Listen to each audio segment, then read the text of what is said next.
ચાલો બાળમિત્રો જોઈએ દશાંશ સંખ્યાનો સરવાળો। ઘણા બાળકોને દશાંશ સંખ્યાનો સરવાળો કરવામાં તકલીફ પડે છે, તો જોઈએ કેવી રીતે સરળતાથી કરી શકીએ। નંબર 1 0.007 વત્તા 8.5 વત્તા 30.08। હવે તમારે યાદ રાખવાનું છે કે જ્યારે દશાંશ સંખ્યાનો સરવાળો કરીએ તો આપણે એક્ઝેક્ટ પોઈન્ટની નીચે પોઈન્ટ મૂકવાના છે। પહેલી કિંમત 0.007 વત્તા નીચે પોઈન્ટની નીચે પોઈન્ટ મૂકો।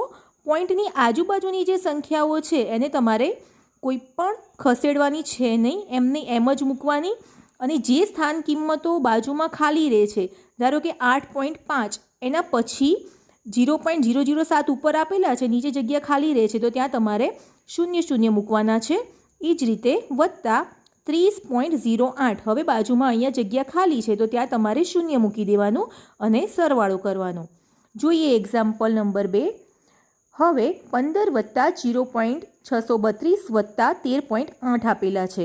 હવે 15 પછી કોઈ પોઈન્ટ આપેલો નથી, પણ આપણે જાણીએ છીએ કે કોઈ વસ્તુની કિંમત તમે જોઈ હોય, ધારો કે કોઈ વસ્તુ 10 રૂપિયાની છે તો એની પાછળ 10.00 એવું લખેલું હોય છે, તો પૂર્ણ સંખ્યાને તમે 15.00 એવી રીતે પણ તમે દર્શાવી શકો છો, જે અહીંયા 15 સંખ્યા આપેલી છે એને। તો આપણે 15.000 દર્શાવ્યા છે વત્તા 0.632 એટલે એક્ઝેક્ટ ધ્યાન રાખવાનું, પોઈન્ટની નીચે પોઈન્ટ, પોઈન્ટની આ બાજુ 0, પોઈન્ટની આ બાજુ 632। એ સ્થાન કિંમતમાં કોઈ ફેરફાર કરવાનો નહીં, જે જગ્યા ખાલી છે ત્યાં 0 મૂકો।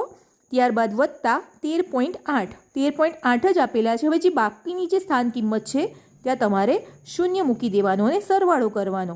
સરળતાથી તમને દશાંશ સંખ્યાના સરવાળા આવડી જશે। આભાર।